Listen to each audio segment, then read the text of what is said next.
Here we have an example, 2 cosine squared minus 3 cosine minus 2 equals 0. Find all solutions 0 to 2 pi.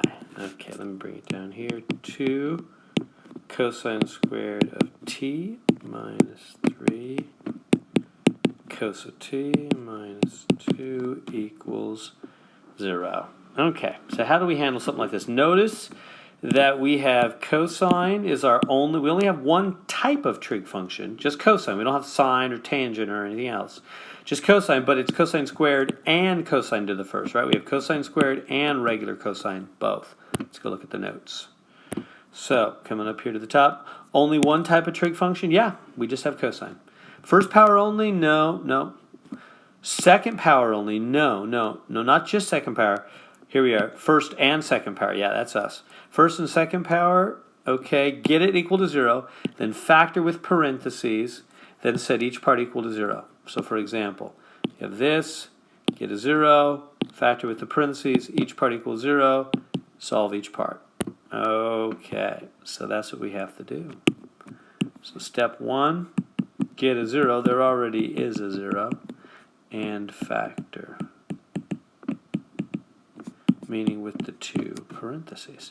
So I'm going to factor here with the 2 parentheses. Now I know many of you just hate with a passion factoring, but my own daughters said that a few years ago when they were taking pre-calc, and I would sit at the kitchen table with them, helping them, and they'd say, "Dad, we hate factoring, we hate factoring." And I'd say, "Girls, if you want to go on in math, you need to learn to factor." So that's the truth. If you want to go further in math, then you do need to factor. You got to learn this. So it just simply is time and practice. So we're looking for 4 items, 2 items in each parenthesis that will multiply to be 2 cosine squared. I'm just going to do the guessing method. I think it's the easiest. 2 cos, but if you're good with some other method, great. Feel free to do that. So 2 cosine times cosine will make 2 cosine squared, won't it?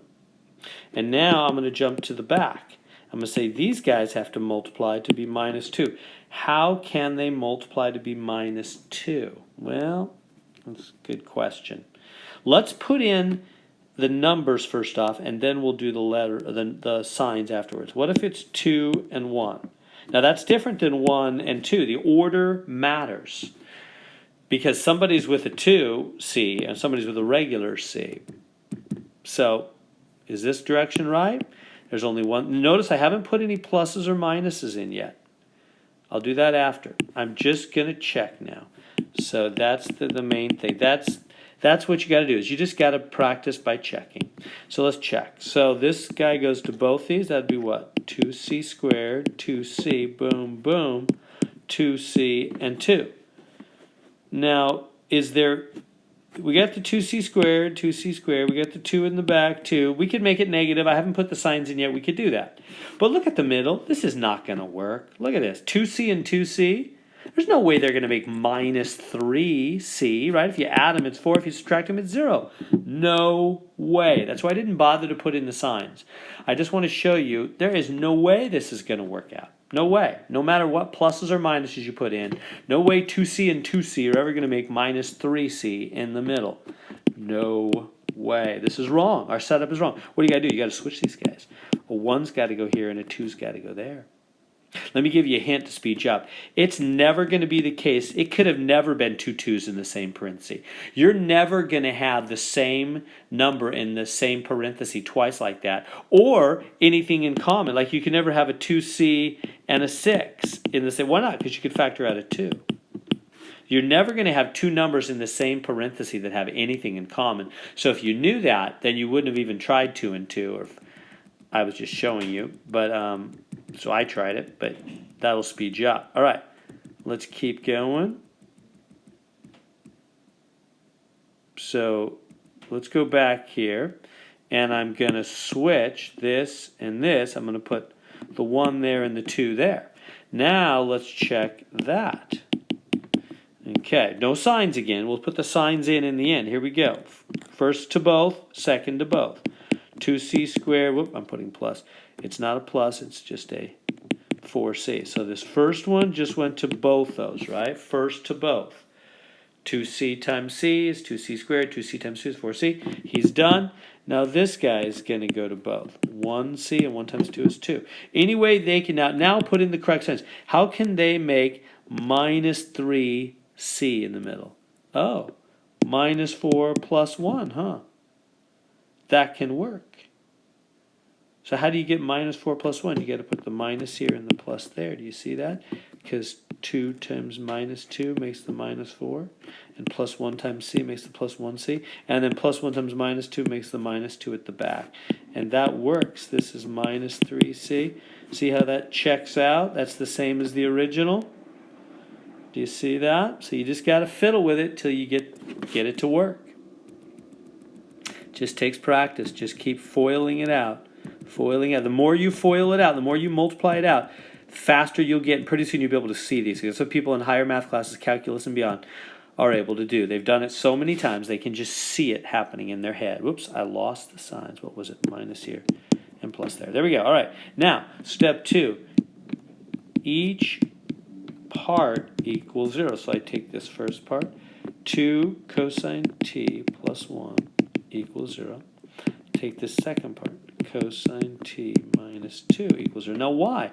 Why do we go, why do we do that? Well, if two things are multiplying to equal 0, right, they're timesing. How can two things times multiply to equal 0? Well, the first one could be 0 or the second one could be 0, right? If either the first or the second is 0, then they'll multiply to be 0, won't they? So it means the first one could be 0 or the second one could be 0 since they're multiplying to be 0. If either one is 0, that'll work. They'll multiply to be 0. That's what it means logically. So, okay, so now step 3, I'm going to get the cosine of t alone. So I'm going to subtract 1 from both sides here. Cancels out. 2 cosine t is minus 1 divided by 2. Boom. Cosine t is minus a half. Same thing here. Add 2. Boom. Oops. Cosine t is 2. Like that. All right, we good to there so far? So cosine t is minus half and cosine t is 2. Let me bring that down. Cosine t is minus a half and cosine t is 2. By the way, if you just really hate all this factoring stuff, you could do the quad. I'll say or do the quad. You know, the negative b plus or minus the square root of b squared minus 4ac all over 2a, where this is your a, 2, your b is minus 3, your c is minus 2, and it will give you the minus half and the plus 2. You will get those two answers. But I encourage you to learn to factor. If you're going to higher math, you've got to. You can't do the quad for everything. All right, so here we go now. Now, what do? We go on, and we're going to look on the unit circle. Minus a half is on the unit circle. Right? So I'm going to go look on the unit circle for minus a half. Let me grab a picture of the unit circle here, and we'll look on the unit circle. There it is. All right. So, okay. So minus half. Where's cosine minus a half? Remember how this works. It's cosine sine, cosine sine, cosine sine, cosine sine, cosine. There it is. Cosine's minus a half. There's going to be another one though, right? Cosine sine, cosine sine, cosine sine, cosine sine, cosine sine. There's the other one, minus a half. So 4 pi over 3, 2 pi over 3. Cosine is minus a half, 2 pi over 3, and 4 pi over 3. So this means t is 2 pi over 3 and 4 pi over 3 from this one. And now, where's cosine of t 2? Well, as you look down here, there's no 2 on the unit circle. There's no 2. So we'll take, in fact, why don't we move this one over so it doesn't get confused with the other one. So I'll move it over here. Where is cosine of t 2 plus 2? Well, it's not on the unit circle, so let me write that in. Not on the unit circle. So what do we do when it's not on the unit circle? Remember, let's go back to the notes if you're not sure. So it says right here, if the values are not in the unit circle, see number 3 below. So number 3, we must use our calculator. After getting sine or cosine tangent line, take the inverse of both sides.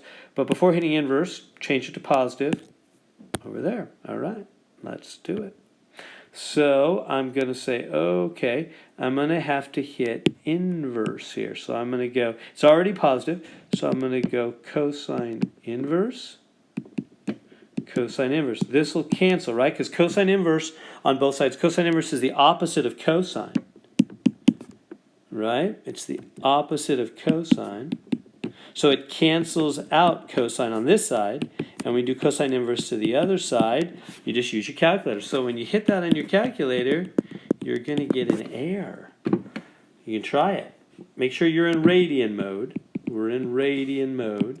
You're going to get an error when you do well, it doesn't matter what mode you're in, either radian or degree, you'll get an error. Cosine inverse of 2. Cosine can't be 2. See, this is a silly equation. It's asking, where is the cosine 2? Remember the graph of cosine? Remember cosine starts high, goes low, keeps on going. What's the highest it goes? 1. This is -1. I mean, the normal cosine function with, right, invisible 1 in front, amplitude 1. Right? The highest the cosine ever goes is 1, and the lowest it goes is negative. It's never going to be 2. Where's cosine 2? Never. That's what the calculator's telling you. Error. It's never 2. So there's no answers out of this side. There's nothing coming out of that side. Our only answers are these two. 2 pi over 3 and 4 pi over 3. Now, we got lucky. We were able to look on the unit circle. If this had been some number like -1/3 or something, then we could not look on the unit circle. And so we would have had to change it to positive, do the cosine inverse like this, get the first quadrant answer, and then find out the 2 quadrants in which cosine is what? Negative. All students take calculus. Cosine's negative here and here. Get the third and fourth quadrant second and third quadrant answers, and all that. Would have been a lot more work, but we got lucky. We had one that was on the unit circle, so our 2 answers were right there on the unit circle. So these are the only 2 answers. There's no answers coming out of this other side at all. There's nowhere that part doesn't give us any answers. We just have the 2 answers, 2 pi over 3 and 4 pi over 3.